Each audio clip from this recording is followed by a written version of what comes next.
안녕하세요. 놀라운 논란의 미스터 논란입니다. 토트넘에서 뛰고 있는 손흥민 선수의 소식 들려드리도록 하겠습니다. 이 손흥민 선수가 아스톤빌라전에서 보여줬던 이 모습 혹시 기억하시나요? 이 모습에 대해서 BBC도 그렇고 그리고 다양한 축구 전문가들이 똑같이 이구동성으로 똑같은 이야기를 하고 있습니다. 어떤 이야기들을 하고 있는지 들려드리기 전에 포스테코글루 감독이 토트넘의 선수들이 굉장히 힘든 상황이기 때문에 이틀 정도의 휴식을 부여했다라는 이야기가 나오고 있습니다. 도대체 어떤 이야기들이 토트넘에 대해서 나오고 있는지, 그리고 이 손흥민 선수의 자신감 회복이 무엇보다도 중요한 이유가 무엇인지 바로 들어가 보시죠.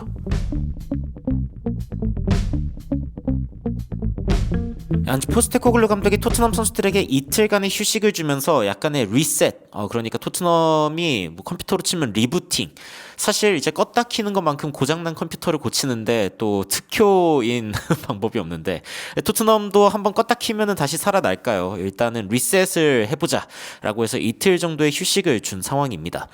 토트넘이 굉장히 오랜만에 이제 주중에 경기가 따로 없고 이제 한 주 정도 좀 쉴 수 있는 상황이죠. 그래서 이제 유로파나 아니면 이제 다양한 경기들을 위해서 조금 더 나은 모습을 보여줘야 한다라고 포스테코글루 감독이 이야기를 하면서 선수들이 다시 돌아오면은 그러면은 또 다양한 기회들을, 그리고 굉장히 많은 훈련을 통해서 또 다양한 선수들에게 기회를 줄 수 있을 것이다라고 이야기를 하면서, 일단 이틀 뒤에 이제 선수들이 돌아오기도 하지만 부상 선수들도 꽤 많이 돌아옵니다. 그래서 토트넘이 앞으로 다가오는 주간에는 조금 더 활발하게 훈련도 하고 그리고 데뷔도 하고 하면서 조금 더 좋은 경기를 보여줄 수 있을 것이다라는 기대가 있습니다. 미드위크 게임, 그러니까 주중 경기가 없는 상황이기 때문에 7일 동안 데뷔할 수 있는 굉장히 좋은 상황이 온 것이죠. 토트넘 입장에서는 굉장히 좋은 기회다라는 이야기가 나오고 있습니다. 그러면서 이제 뭐 여러 가지 이야기가 나오는데, 일단 토트넘은 유로파를 좀 잘 해야 됩니다. 적어도 준결승 전도까지는, 그러니까 4강까지는 올라가야 토트넘이 뭐 그나마 체면치레를 했다라고 이야기를 할 수 있을 것 같고, 사실은 지금 우승이 너무 간절히 필요한 상황이기도 하죠. 토트넘은 지금 이제 16강에 진출한 상황이고 직행한 상황이기 때문에 비교적 좀 여유가 있는 상황입니다. 그리고 토트넘이 현재 해야 되는 두 번째 임무는 굉장히 분열되어 있는 팬들을 좀 통합시키는 겁니다. 사실 요즘 토트넘 팬들, 뭐 저를 포함해서요, 저도 이제 토트넘을 굉장히 응원하고 손흥민 선수가 또 토트넘에 있기 때문에 이 손흥민 선수의 선택을 존중하고 또 그렇기 때문에 응원하는 건데, 이 선수들의 활약을 보다 보면은 이런 이야기가 절로 나옵니다. 우리 모두 사실은 좀 쉬면 좋겠다. 아주 정직하게 말하자면은 선수들뿐만이 아니라 우리도 좀 쉬어야 된다라는 말들이 팬들에게서 나오고 있는 겁니다. 토트넘 경기를 딱 한 주간 안 볼 수 있다 하더라도 굉장히 큰 축복이다. 요즘에 너무 힘들죠, 토트넘 경기 보는 게. 토트넘이 사실은 자기 자신이 누구인지를 좀 재발견할 필요가 있다. 과거에 이제 포스테코글루 감독이 막 왔을 때의 토트넘과 지금의 토트넘은 너무 다른 모습이고 문제가 있다라고 이야기가 나오고 있습니다. 그 중에서도 공통적으로 나오고 있는 이야기들이 있습니다. 특히 이제 그 앨런 시어러를 포함해서 굉장히 이제 영국 내에서도 좀 영향력이 있는 이런 그 언론들이 밝힌 이야기에 따르면은 손흥민 선수가 너무 지금 자신감이 많이 떨어져 보인다라는 이야기가 나오고 있습니다. 특히 앨런 시어러가 주목한 장면, 이 장면인데, 페드로 포로가 이제 측면적으로 돌파를 해내가지고 안쪽으로 컷백을 주는 장면이 있었습니다. 이게 53분 장면인데, 여기에서 이제 손흥민 선수가 이 컷백을 받거든요. 근데 이 받았을 때 위치를 보면은 아시겠지만 사실은 이제 상대 수비수들이 앞쪽에 있고, 그리고 이제 손흥민 선수 앞에는 다른 선수가 아직은 없는 상황입니다. 근데 이게 축구가 찰나의 순간에 어쨌건 손흥민 선수에게 이렇게 다가와서 이제 오기 때문에 손흥민 선수의 이제 판단이 굉장히 중요한데, 여기서 터치를 한 번 더 앞으로 쳐버립니다. 무슨 뜻이냐면은 열려있는 방향인 왼쪽으로 보는 게 아니라 오른쪽을 다시 봐버리게 되는 것이죠. 그러면은 사실 패스할 수 있는 옵션이 없습니다. 포로는 이미 날아가 버렸고 앞에 있는 비수마밖에 줄 선수가 없는데, 비수마가 이거를 받아가지고 그냥 그대로 상대방 수비수에게 들이받아버리죠. 그러고서 이제 공격이 끝나버립니다. 근데 앨런 시어러가 여기서 무슨 얘기를 하냐면, 그리고 이제 득점왕을 했던, 역시 앨런 시어러 공격수이기 때문에 손흥민 선수의 마음을 굉장히 잘 이해하는데, 손흥민 선수가 조금이라도 자신감이 차 있는 상황이라면은 여기에서 패스는 절대 안 할 것이다. 손흥민 선수 무조건 슈팅을 했을 거고, 그리고 그 말이 맞습니다. 어떻게 보면은 딱 패스를 받았을 때 손흥민 선수가 딱 공을 받았던 이때를 보면은 손흥민 선수는 분명히 넓은 공간을 가지고 있기 때문에 손흥민 선수가 평소에 가지고 있는 컨디션대로였다면은 거의 뭐 원터치로 그대로 차서 넣었을 수도 있는 그 정도의 상황이었겠죠. 하지만 손흥민 선수는 판단이 지체되고 또 고민하고 하는 사이에 이제 상대방이 따라 붙었고 따라 붙어버린 상황에서 이제 옵션이 없어지고 사실은 이제 본인이 또 한 번 오른쪽으로 쳐버렸기 때문에 결국에는 비수마에게 줄 수밖에 없는 이 상황이 사실은 너무 많은 고민을 하고 그리고 슈팅에 대한 자신감이 좀 떨어져 있는 게 아닌가라는 생각을 이제 하고 있는 것이죠. 게다가 이제 조 하트 같은 경우에는 손흥민 선수뿐만이 아니라 토트넘의 많은 선수들이 지금 공을 받을 생각을 하고 있지 않다.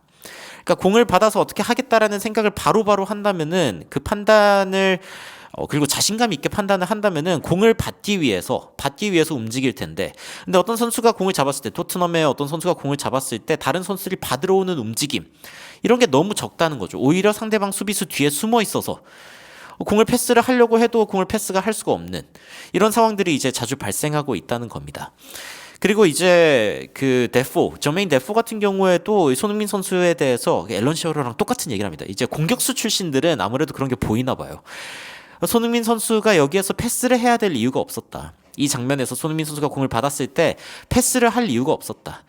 그대로 슈팅을 할 수 있었는데 손흥민 선수의 자신감이 낮아진 게 이 장면에서도 너무 보였다라고 이야기를 하면서 걱정합니다. 그러면서 어떤 이야기를 또 하냐면은 토트넘에 있는 선수들 중에 오히려 젊은 선수들이 자신감 있게 보여주고 조금 더 이제 기대했던 것보다 좋은 모습을 보여주는데 오히려 벤탄쿠르, 클루셉스키, 포로, 손흥민 같이 이미 어느 정도 경력이 있는 선수들이 사실은 기대 이하의 모습을 보이고 있다. 근데 이게 왜 그런지에 대해서 생각을 해보면은 이 선수들은 조금 더 현실 감각이 있고 현재 팀이 얼마나 힘든 상황인지 자신의 페이스를 어떻게 조절해야 되는지 이런 부분들에 대해서 노하우를 가지고 있고 또 생각을 가지고 있기 때문에 오히려 생각이 많아져서 그래서 이제 평소보다 경기력이 안 좋아지는 혹은 이제 체력 안배를 하는 상황이 발생해 버리게 되고 그렇게 되면서 경기력도 함께 낮아지는 상황이 발생하고 있다라고 이야기를 하고 있고 이런 상황들이 지속되다 보니까 이제 자신감도 떨어지고 있다. 이 모든 것들이 이제 하강기류 이 하강 나선을 타게 되는 것이죠. 그러니까 이런 상황이 발생하는 걸 보면서 이때야말로 그러니까 고참 선수들이 특히 이제 캡틴인 손흥민 선수가 자신감 있는 모습을 보여줄 필요가 있다. 그것은 팀의 귀감이 될 것이고 어린 선수들이 조금 더 자신 있게 돌파를 해나가는 그리고 자신감 있는 선택을 할 수 있는 그런 근간이 될 것이다라고 이야기를 하고 있습니다. 어느 순간부터 이제 뭐 손흥민 선수뿐만이 그런 게 아닙니다. 사실 토트넘 선수들 전부가 공을 받으러 나오지 않고 움직임이 굉장히 적고 센터백들이 공을 받았을 때 사실은 상대방의 압박에 점점 더 취약해지는 이유 중에 하나는 미드필더진들이 공을 받으러 움직이지 않기 때문이죠.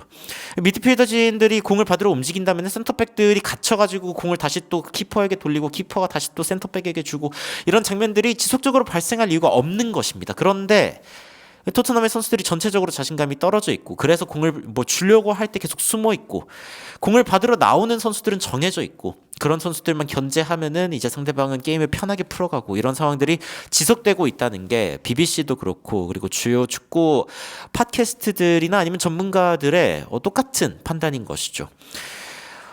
이런 상황들이 굉장히 아쉽습니다. 토트넘이 현재 다가오고 있는 경기들을 보면은 맨유, 입스위치, 맨시티 뭐 등등 다양한 경기들이 다가오고 있는데 토트넘에게 이틀의 휴식을 부여한 포스테코글루 감독 토트넘에게 필요한 거는 단순히 체력이 아니라 사실은 자신감일지도 모릅니다. 할 수 있다는 마음 그리고 누군가가 나서서 라커룸에서 감독님 저희 5분만 이야기하겠습니다. 손흥민 선수가 캡틴으로서 불러 모아서 얘들아 이거 돌파해내야 된다. 이거 우리가 방법을 찾아야 된다. 어려운 상황에 있다고 기죽을 게 아니라 한번 붙어보고 이거를 싸워봐야지 우리가 무슨 찬스라도 있는 거지. 사실 아스톤 빌라전에 얼마나 힘들었을까요? 이 어린 선수들이 1분 만에 실점을 했을 때 이 경기라도 우리가 이겨야 되라고 생각했을 때 1분 만에 실점한 토트넘의 어린 선수들은 얼마나 기가 죽었을까요? 이때 사실은 고참 선수들이 자신감 있는 모습을 보여주고 조금 더 리스크를 더 많이 지는 모습을 보여줘야 사실은 어떤 일이라도 벌어질 수 있는 것이다 라고 전문가들이 이야기하고 있고 그 최전방에는 손흥민 선수가 있는 것입니다.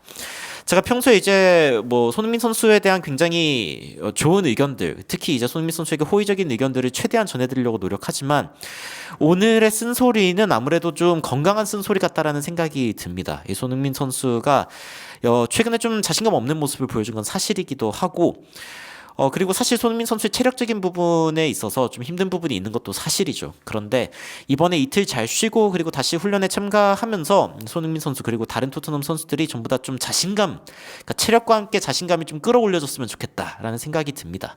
사실 체력도 이제 자신감에 영향을 많이 미치죠. 그런데 잘 쉬고 돌아와서 몸과 마음이 전부 건강한 토트넘을 좀 볼 수 있었으면 좋겠다라는 생각을 해봅니다. 여러분들은 최근 토트넘을 보시면서 어떤 생각이 드시는지 굉장히 궁금한데요. 댓글로 의견 남겨주시면 더욱 흥미롭고 재밌고 또 정확한 외신 소식들로 여러분들 찾아뵙도록 하겠습니다. 이상 놀라운 논란 미스터 논란이었습니다. 시청해주셔서 감사합니다.